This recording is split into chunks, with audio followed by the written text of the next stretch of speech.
Hello, it is Tuesday, April 14th, 2009. Yes, I think it's the 14th.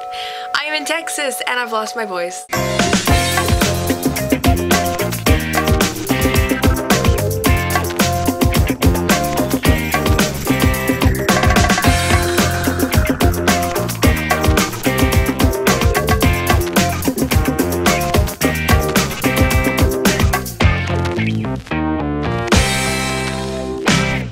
So first of all, I wanted to apologize for Alejandro.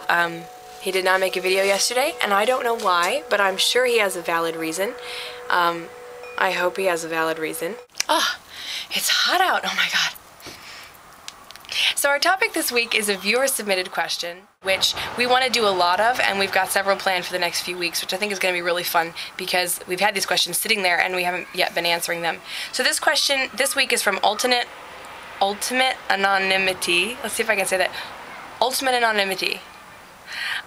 Facing the scale. How does the scale affect you emotionally on a gain or loss? What did or would you do about it in the past and present? How does the scale affect me?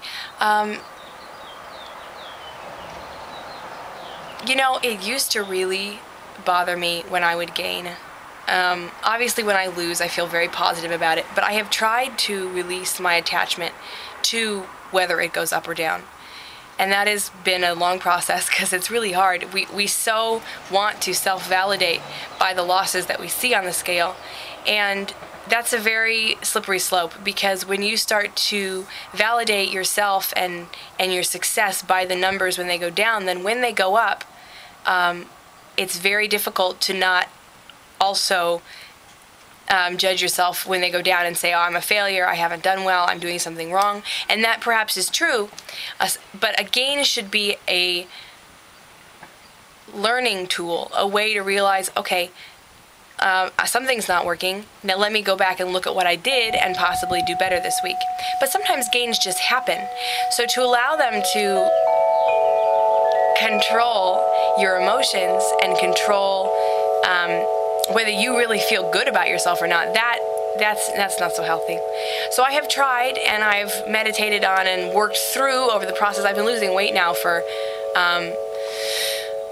14 months now, almost, and I've really learned that my attachment to the scale can get very unhealthy, and so I've tried to detach myself from it, not only with losses but with gains as well. It's kind of like a loss or a gain. Whatever. I put my focus more on the food I'm eating, the exercise I'm doing, the quality of life that I'm living. Am I living stress-free? Am I living hydrated? Am I spending time with family? Am I spending time cultivating myself mentally, spiritually, interpersonally? Am I growing? And if I'm doing all those things right, then the numbers should just be going down. And they shouldn't be so important. And I don't want to lecture and should all over you. I know that we all have an attachment to the number on the scale, but I find that working on myself to not be attached to that number has really freed me up to enjoy my progress in other ways, such as when I eat right for a whole week, which is what Below the Yellow Line is all about. We can share in the joy of life and do weight loss around it, as opposed to have weight loss be our lives. And I admit, for a very long time there, weight loss was my life. And perhaps I needed that intensity in order to realize I needed to back away from it. But I see now that I really perhaps should concentrate more on my own well-being than I should just the number on the scale. What have I done about it? When I feel badly about it, I personally go into a sort of introspective period, a reflective period, where I look at why I'm using these numbers to determine my worth and my success. And it's gotten a lot easier as I've gone along. It used to be hard to let go of the frustration and self-hatred that would come out of a bad number when I would gain. But as time has gone by and I've continued to see the weight drop off, I see now that the graph is not a downward line. It's a wiggly line, and it's going to go up sometimes. But as long as it's going more down than up, you're making progress. And in sort of seeing that history, it's almost like I had to go through the attachment to the scale and through the grief of the gains in order to learn that they don't matter. So that's my personal, and that's probably going to be different than everybody else on this channel. And I'm really curious to see what everyone else has to say.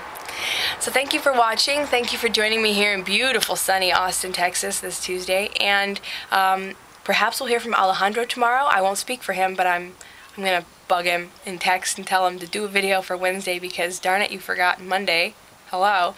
And then Thursday for Juan, Friday for Jason, and we'll see you next week with another viewer submitted question. I think we're going to, I think we might scratch the Y week this week since people are dropping like flies when we have the Y week, and instead do another viewer submitted question. We'll see. Perhaps it'll be the Y week. Jason will tell you on Friday. Thank you for watching.